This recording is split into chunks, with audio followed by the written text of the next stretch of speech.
What does guilt sound like? Is it a memory you cannot escape, or a beating heart that's waiting to get out?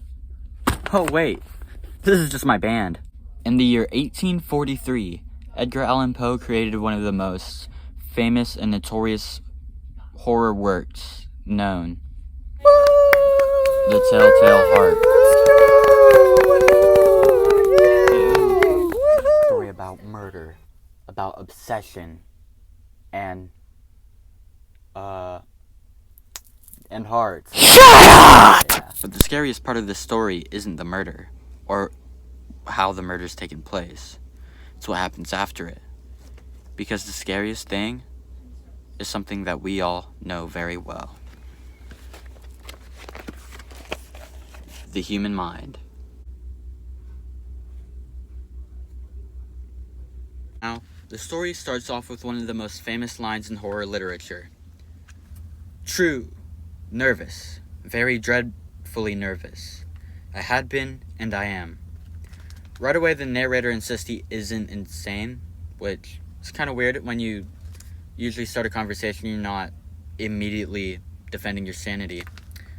But the narrator lives with an old man. He loves him. He doesn't want his money, and the old man doesn't anger him. So, why murder him? Because his evil eye. The narrator calls it a vulture's eye and describes it as pale, blue, and very unnatural. To him, the eye becomes unbearable. For 7 days, he sneaks into the old man's room at midnight. Slowly. Silently. Watching.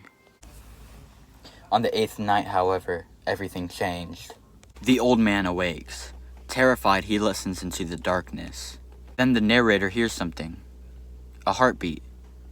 It's soft and faint at first, but it gradually, it gets louder and louder and louder. Panics, and he attacks, and he kills the old man. He cuts him up and hides his body in the floorboards. The perfect crime. Or is it?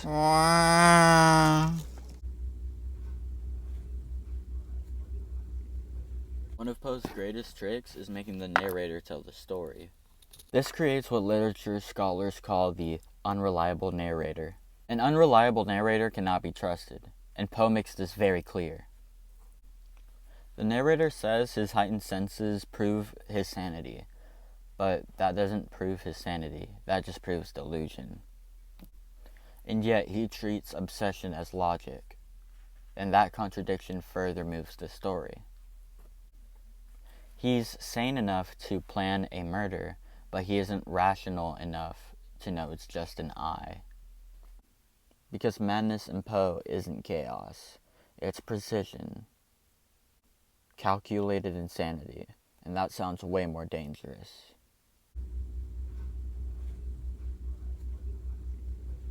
So why the eye? Well, the eye symbolizes being observed and the judgment. The narrator isn't scared of the old man, and he isn't scared of the eye. He's scared of being seen. Then the vulture's eye becomes a symbol for scrutiny. A vulture watches for death, waits for weakness, and consumes decay. To the narrator, the eye seems invasive, almost supernatural. Some interpretations say the eye represents coincidence. For as long as the eye exists, the narrator cannot escape judgment. And that leads him to go destroy the eye. But guilt doesn't go away when you get rid of the witness, because eventually, you will become the witness.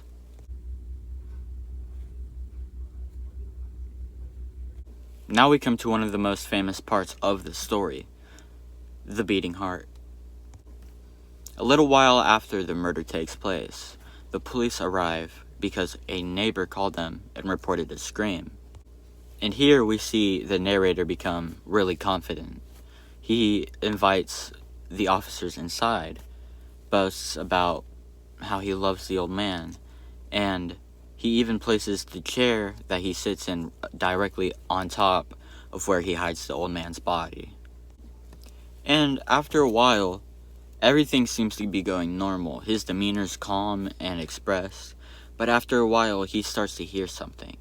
It's faint, but he can hear the heart beating. And now the voice gets louder and louder from beneath the floorboards. The beating of the old man's heart fully takes over this man. The narrator gets convinced that the officers also hear it too, and that their calm and unknowing demeanor just is a mockery to him. And after a while of this psychological torment, he bursts out yelling, "I admit the deed." Now we all know that the heartbeat did not exist, at least not in a physical state, because the old man's dead. There's no way the heart beating could be beating. This just shows the insane aspect of him, directly clashing with his point at the beginning of the story, saying that, basically defending his sanity. In The Telltale Heart, the killing and murder is not the climax of the story. The confession is. And this is because Poe tells us the terrifying truth. You can always hide the body, but you can never hide guilt. And that sometimes the loudest voice you can hear is the one in your head. What's up guys, Tyler here. Just wanted to say thank you so much for watching my video on The Telltale Heart. I just wanted to say, if you could like and subscribe, I would greatly appreciate it. Also, if you can show my TikTok, SoundCloud, and other YouTube channels some love, I would greatly appreciate that too. Thank you so much, and have a blessed day. Peace.